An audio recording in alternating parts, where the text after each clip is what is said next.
Hello everyone, welcome to Eklavya study point. और मेरा नाम है सचिन। और आज की इस वीडियो में मैं आप सभी को क्लास 12 की हिंदी से जो अंतरा बुक है और इसमें जो आपकी कविता है वसंत आया, जिसको लिखा है रघुवीर सहाय जी ने, इसको आसान भाषा में समझाऊंगा आपको, बहुत ही इजी व्याख्या, ताकि आप अपने पेपर में आसानी से इसको कर सको। तो चलिए वीडियो को आगे बढ़ाते हैं। और आपसे रिक्वेस्ट है कि आप प्लीज़ इंस्टाग्राम पे मुझे फॉलो कर लें, और अगर आप कुछ भी पूछना चाहें तो आप मुझे मैसेज कर सकते हैं।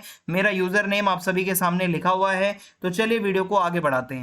अगर आपको पीडीएफ नोट्स चाहिए तो आप हमारे टेलीग्राम चैनल को ज्वाइन कर लें। क्लास 12 ईएसपी न्यू ग्रुप हमारा टेलीग्राम चैनल है, तो आप इसको ज्वाइन करके पीडीएफ नोट्स जो है वो ले सकते हैं। तो सबसे पहले मैं आपको इंट्रोडक्शन बता दूं कि आज की इस कविता में हम पढ़ने क्या वाले हैं।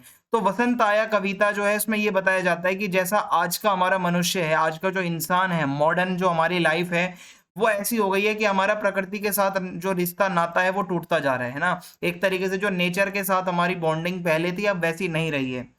और यहाँ पे कवि बताता है कि अब उसे वसंत ऋतु के आने का अनुभव नहीं होता। पहले तो क्या होता था, हमें वातावरण को देख के ही पता चल जाता था कि हाँ भाई वसंत ऋतु आ गई है, वसंत का सीजन आ गया है। बट अब हमें कैलेंडर देख के पता चलता है कि भाई हाँ, कि अब वसंत आ गया है। यानी कि हमें ये नहीं पता प्रकृति में क्या बदलाव आते हैं जब वसंत आता है, हमें बस कैलेंडर देख के ही पता चल रहा है कि हाँ भाई वसंत आ गया है।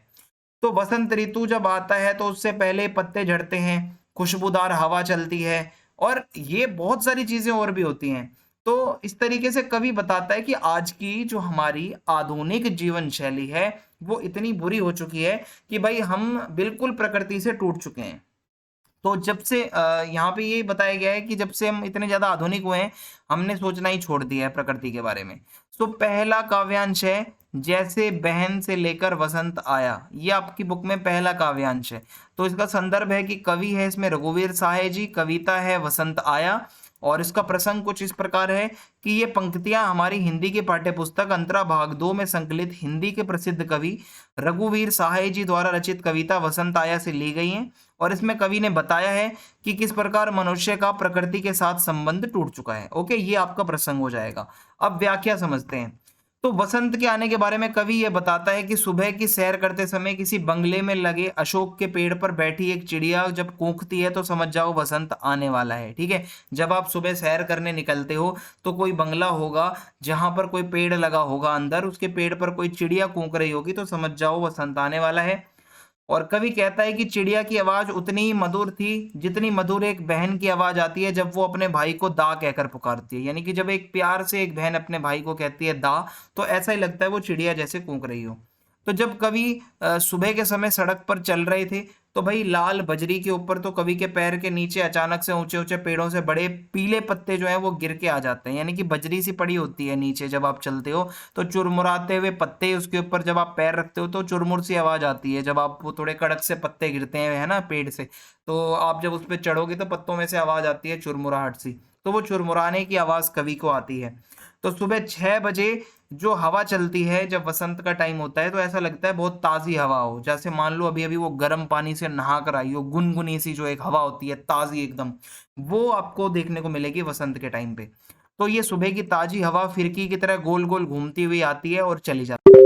तो इस तरीके से ये लगता है कि कवि ने जो है वो भाई मतलब फुटपाथ पर एक तरीके से चलते चलते जब वो जाता है तो उसको पता चलता है कि हाँ भाई अब जो है वसंत आ चुका है। और अब आगे की लाइनें हैं, और यह कैलेंडर और यहां से लेकर वसंत आया, ये दूसरा काव्यांश है इस कविता का।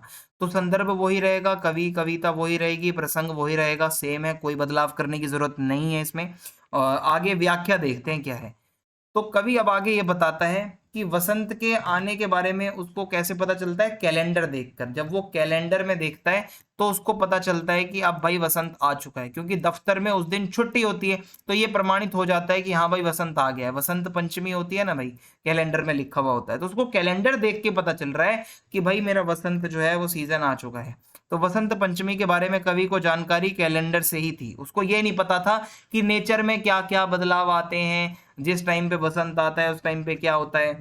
तो कवि अपने जीवन में कविताएं भी पढ़ता था, है ना, कवि को शौक था कि भाई वो कविताएं वगैरह पढ़ता रहता था। तो उसने कविताओं में बहुत बारी ये सुना था कि जैसे बहुत बारी कुछ कविताओं में ना नेचर के ऊपर कुछ कविताएं होती हैं, तो उसने पढ़ा था कि जब वसंत का ऋतु आता है, जब वसंत का सीजन आता है, तो प्रकृति में बहुत सारे बदलाव होते हैं।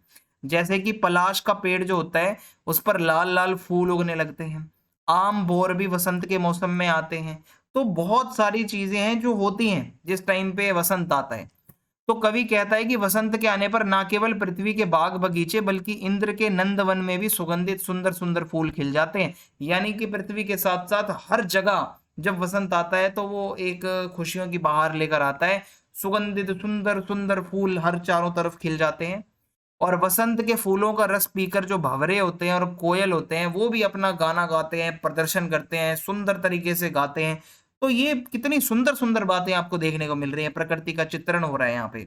तो कवि कहता है कि मुझे नहीं पता था कि एक दिन ऐसा भी आएगा जब वसंत के आने का पता मुझे कैलेंडर देखकर चलेगा। कवि कहता है मुझे बहुत दुख हो रहा है कि भाई मुझे कैलेंडर देखकर पता चल रहा है और ऑफिस में छुट्टी है कार्यालय में वसंत पंचमी की, जब मुझे पता चल रहा है कि भाई वसंत आ गया, वरना मुझे तो पता ही नहीं चल रहा था प्रकृति को देख के। अब ये आपकी कविता थी। अब मैं आपको विशेष समझा देता हूं इसमें आपको क्या लिखना है। तो इस कविता में कवि ने वसंत के आगमन का बहुत अच्छे से वर्णन किया है, बहुत सजीव बहुत अच्छे से वर्णन है। वसंत आता है तो कैसा क्या क्या बदलाव आता है वो बताया गया है। कवि की भाषा बहुत ही सरल है, भाव अनुरूप है, आप इसको आराम से समझ सकते हो। कवि जो है यहाँ पे कविता को छंद मुक्त तरीके से लिखता है, तो ये छंद मुक्त कविता है। और इसमें कवि ने अलंकारों का बहुत ही ज्यादा सुंदर प्रयोग किया है। ठीक है, जैसे दा कहती है बहन, जैसे का मतलब है उपमा का अलंकार हो रहा है यहाँ, मतलब उपमा अलंकार यूज हो रहा है। ठीक है, तो इस तरीके से।